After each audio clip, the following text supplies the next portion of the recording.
اب ان لوگوں کی سطحیت کا آپ اندازہ لگائیں کہ ماضی کی ایک ٹریجڈی ہے، تاریخ کا ایک سانحہ ہے، اس کو جسٹیفائی کرنے کی کوشش کی جا رہی ہے کہ اس وقت ہم صحیح تھے اور شیخ مجیب الرحمان غلطی پر تھا۔ شیخ مجیب الرحمان آپ سے یہی مانگ رہا تھا کہ ہمیں جو عوام نے مینڈیٹ دیا ہے وہ ہمارے حوالے کر دے۔ عمران خان بھی آپ سے مینڈیٹ مانگ رہے ہیں جو عوام نے اس کو دیا ہے۔ وہ ساری کیفیات ہے یا وہ ساری سچویشن ہے جو مقتدرہ سے برداشت نہیں ہوئی۔ جتنی بھی عدالتی آن گوئنگ پروسیڈنگز ہیں اس کو الیکٹرانک میڈیا کے اوپر نشر نہیں کیا جائے گا۔ اس طرح کی چیزیں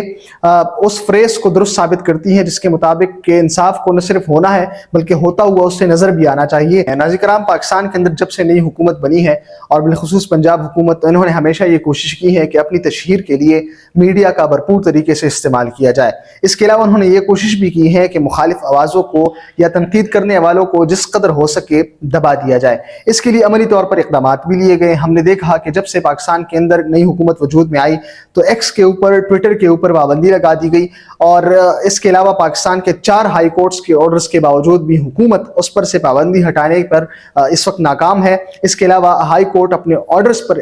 جو عمل درآمد کرنے میں بھی ہمیں ناکام نظر آتے ہیں۔ اس کے علاوہ پنجاب حکومت میں ہم نے دیکھا کہ اسلام آباد ہائی کورٹس کے ججز جب عدالت کے اندر مبینہ مداخلت کے اوپر ڈٹ گئے اور انہوں نے خطوط لکھے ہیں چیف جسٹس آف پاکستان کو اور سپریم جوڈیشل کونسل کو، لیکن اس کے بعد ہم نے دیکھا کہ جسٹس بابر ستار نے چیف جسٹس کے نام ایک اور خط بھی لکھا تھا جس کے اوپر ایک بینچ بنا اور اس بینچ کی سربراہی جسٹس محسن اختر کیانی صاحب نے کی، اور اس کے اوپر بھی انہوں نے کچھ دبنگ قسم کے ریمارکس دیے تھے اس کیس کے اندر۔ اس کے بعد ہم نے دیکھا کہ شاعر احمد فرحاد اور صحافی احمد فرحاد کے کیس کے اندر بھی جسٹس محسن اختر کیانی صاحب نے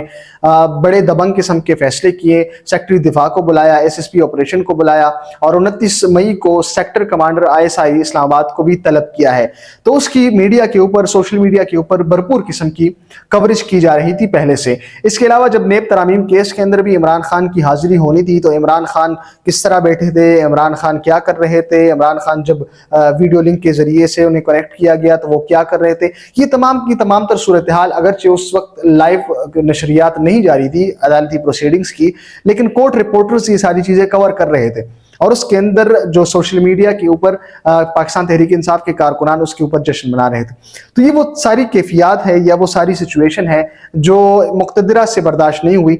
تو اس وجہ سے پیمرا نے 21 مئی کو ایک نوٹیفیکیشن جاری کیا، اور 21 مئی کو ہونے والے اس نوٹیفیکیشن کے اندر کہا گیا کہ جتنی بھی عدالتی پروسیڈنگز ہیں، جتنی بھی عدالتی آن گوئنگ پروسیڈنگز ہیں، اس کو الیکٹرانک میڈیا کے اوپر نشر نہیں کیا جائے گا۔ جج کے ریمارکس ہیں، جج کی اوپینینز ہیں، جج کے سجیشنز ہیں، اس کو ٹکر کے ذریعے سے، ہیڈ لائنز کے ذریعے سے الیکٹرانک میڈیا کے اوپر نشر نہیں کیا جائے گا۔ ہاں البتہ جب تحریری طور پر فیصلہ آ جائے تو اس کو نشر کیا جا سکتا ہے۔ اس کے علاوہ جب عدالتی پروسیڈنگز کی لائیو براڈ کاسٹنگ چل رہی ہو، لائیو نشریات جاری ہوں تو اس کو بھی کور کیا جا سکتا ہے۔ اب اکیڈیمیا کے اندر بھی بہت سارے لوگ ایسے ہیں جو اس سارے معاملات کو پازیٹیو دیکھ رہے ہیں، مثبت کے طور پر دیکھ رہے ہیں۔ یہ سمجھتے ہیں کہ عدالتی پروسیڈنگز کو ریمارکس کے ذریعے سے یا ججز کے ریمارکس کو سوشل میڈیا کے اوپر نہیں پھیلانا چاہیے کیونکہ اس سے وقت کے پہلے ایک تاثر پیدا ہو جاتا ہے۔ لیکن میں سمجھتا ہوں کہ اس طرح کی چیزیں اس فریز کو درست ثابت کرتی ہیں جس کے مطابق کہ انصاف کو نہ صرف ہونا ہے بلکہ ہوتا ہوا اس سے نظر بھی آنا چاہیے۔ تو جو کورٹ رپورٹرز وہاں پر جا کر ریمارکس دیتے ہیں ہمیں عدالت کے اندر کیا ہوتا ہے، عدالت کا ماحول کیا ہوتا ہے، کس نے کیا دلائل دیے، کس کے دلائل پر کیا جواب دیا گیا، تو یہ وہ ساری چیزیں ہیں جو جج کے فیصلے کے میرٹ اور ڈی میرٹ کا ہونے کا فیصلہ کرتے ہیں، فیصلے کے صحیح اور غلط کا فیصلہ کرتے ہیں کہ آیا جج صاحب نے ان تمام چیزوں کی بنیاد پر فیصلہ صحیح لیا ہے یا غلط لیا ہے۔ اس وجہ سے پیمرا الیکٹرانک میڈیا کو ان تمام معاملات کے اوپر روک بھی سکتی ہیں، اور اس کے اوپر اسلام آباد ہائی کورٹ کے اندر اور لاہور ہائی کورٹ کے اندر جو کورٹ رپورٹرز ہیں انہوں نے پیٹیشنز بھی دائر کیے ہیں اور کیسز کا سلسلہ بھی جاری ہے، دیکھتے ہیں کیا ہوتا ہے اس کے اندر۔ لیکن سوشل میڈیا کے اوپر ان تمام حوالوں سے کوئی پابندی نہیں لگائی جا سکتی۔ کورٹ رپورٹرز وہاں پر سوشل میڈیا کے اوپر ریمارکس کو رپورٹ بھی کریں گے، وہاں لوگوں تک اسے پہنچائیں گے بھی اور لوگوں تک یہ بتائیں گے بھی کہ کیسز کو میرٹ کی بنیاد پر لے کر جایا جا رہا ہے یا میرٹ سے ہٹ کر لے کر جایا جا رہا ہے۔ اس کے علاوہ کچھ دن پہلے پنجاب کی حکومت نے، اسمبلی نے ایک ایکٹ کو پاس کیا، ایک قانون پاس کیا، ہتک عزت 2024 ڈیفیمیشن ایکٹ 2024 کے نام سے۔ اب بظاہر تو یہ لگ رہا ہے کہ یہ بہت اچھا اقدام ہے، بظاہر تو یہ لگ رہا ہے کہ اس کے ذریعے سے منفی پروپیگنڈا کو روک دیا جائے گا، بظاہر تو یہ لگتا ہے کہ اس کے ذریعے سے سوشل میڈیا کے اوپر جو گند پھیلایا جاتا ہے اس کو روک دیا جائے گا، لیکن حقیقت میں ایسا کچھ ہوتا نہیں ہے۔ اس کے مطابق ایک ٹریبیونل قائم کیا جائے گا، جو وہاں پر شکایات درج کیے جائیں گے۔ شکایات درج کرنے کے بعد جب وہ شکایت یا وہ الزام کسی کے اوپر ثابت ہو جائے گا تو وہ اس پر 30 لاکھ کے قریب تک بھی جرمانہ عائد ہو سکتا ہے۔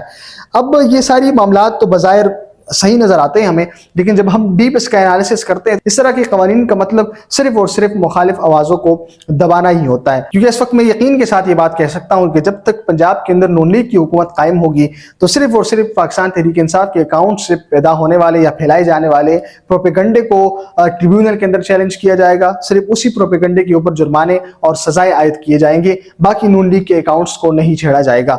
اس کے علاوہ آج پنجاب کی کابینہ صوبائی کابینہ کا اجلاس منعقد ہوا ہے، اور اجلاس کے اندر فیصلہ کیا گیا ہے کہ عمران خان نے جیل کے اندر ایک آرٹیکل لکھا تھا ٹیلی گراف کو، اس کے اندر انہوں نے کہا تھا کہ میرے قتل کی سازش کی جا رہی ہے، تو اس کو پروپیگنڈا قرار دیا گیا، اداروں کے خلاف منفی بیانیہ قرار دیا گیا، اور اس اداروں کے خلاف منفی بیانیہ پھیلانے کے اوپر پنجاب حکومت نے فیصلہ کیا ہے کہ ہم عمران خان کے خلاف کارروائی کریں گے۔ اب